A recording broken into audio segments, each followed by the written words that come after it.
A gente faz um alerta agora para você sobre os riscos do consumo do cigarro eletrônico. Veja só essa. Um paciente aqui do Distrito Federal está internado no Agarram porque está tossindo sangue. Essa doença pode ter sido causada pelo uso do chamado vape, o cigarro eletrônico. Lembrando que a venda deste tipo de cigarro é proibida aqui no Brasil. E aí existe uma preocupação muito grande de especialistas por causa do aumento do consumo. Vamos conversar com a Isabela Mello. Isabela, esse paciente está há bastante tempo internado aí no Agarram, né? Exatamente, Fred. 30 dias que esse jovem de 32 anos está internado aqui no Agarram. Os médicos, eles são unânimes em falar dos riscos do uso, porque não se sabe a longo prazo o que pode causar de problemas. Eles têm recebido pacientes aqui no Agarram, em outros hospitais, com problemas pulmonares. Esse que ficou muito grave, eu cheguei a conversar com o médico responsável por ele, o Dr. Paulo Feitosa, durante a semana, e ele me falou que ele correu um sério risco de morrer, porque em determinado momento ele chegou a tossir quase meio litro de sangue.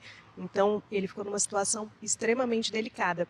E esse paciente contou que estava usando os cigarros eletrônicos, né, chamados de vapor, pod, há 3 meses, e ele estava usando ali todos os dias. Procurou uma emergência.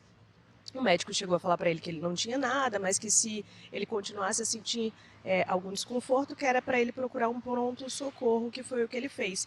E aí aqui no hospital ele já ficou internado no Agarram. Ele falou para os médicos que ele nem sabia que o uso desses cigarros era proibido aqui no Brasil, né? Que não se podia vender, no caso, os cigarros eletrônicos aqui no Brasil. Ele mandou um áudio para a nossa equipe falando como foram os primeiros sintomas, o que ele sentiu aí no começo dessa doença. Já tinha um mês já que eu estava passando mal com tosse, sangrando, cuspindo sangue.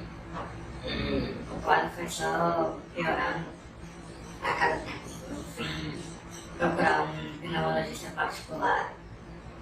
Só que aí passou muitos exames dando tudo normal. E ele falou que se eu piorasse para mim procurar um pronto-socorro o mais rápido possível. Eu acredito que os jovens devem ter mais consciência e que isso pode se tornar um risco fatal para a vida deles. Os médicos, então, estão muito preocupados com o que eles chamam de epidemia do uso desses dispositivos eletrônicos de fumar. Eles falam assim que as consequências a longo prazo podem ser irreversíveis para a saúde das pessoas. A gente ouviu o Dr. Paulo, que é responsável aqui pela pneumologia do Agarram, e ele fala um pouquinho desse medo que os médicos estão tendo, né, e das consequências para a vida das pessoas do uso desses cigarros eletrônicos. Infelizmente, muitos jovens usando o cigarro eletrônico, e vai ser uma questão de tempo para a gente ver, porque isso aconteceu com o tabaco também.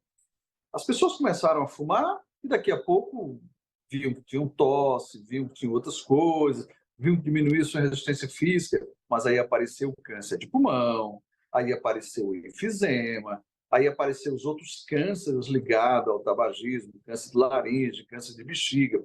Isso é uma questão de tempo. Só que o cigarro eletrônico, ele, apesar do pouco tempo, ele já demonstra que ele vai fazer vários agravos, né? E é necessário que a população entenda os riscos, o real perigo que se tem. Por isso que nós somos absolutamente contra qualquer legalização, tá certo, de vapers, qualquer tipo de cigarro eletrônico. Pois é. Comprar, comercializar, no caso, os cigarros eletrônicos é uma prática proibida no Brasil. Mas é muito comum a gente encontrar em feiras, em comércios e até em shoppings a venda desses cigarros eletrônicos. O paciente, inclusive, que a gente mostrou no começo da nossa participação, disse que comprou num shopping.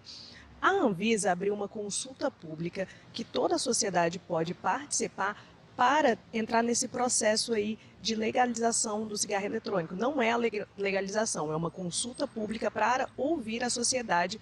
O pessoal da Anvisa mandou um vídeo para a gente explicando um pouquinho desse processo. Estes dispositivos são proibidos no Brasil desde 2009 e este texto propõe a manutenção desta proibição. O texto pode ser acessado por meio do portal da Anvisa, onde o interessado deve preencher um formulário para se manifestar quanto a este documento. Este formulário, após preenchido, deve ser enviado eletronicamente para a agência. Essas manifestações e contribuições serão recebidas pela Anvisa até o dia 9 de fevereiro de 2024.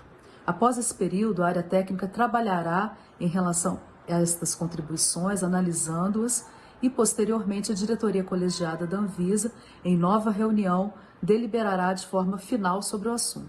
Fred, é um tema de saúde pública, né? E principalmente porque a gente tem visto até menores de idade utilizando esses pods, esses vapers. Então, assim, a gente fica de olho porque pode ser um problema realmente lá para o futuro, as consequências desse uso desenfreado desses dispositivos eletrônicos.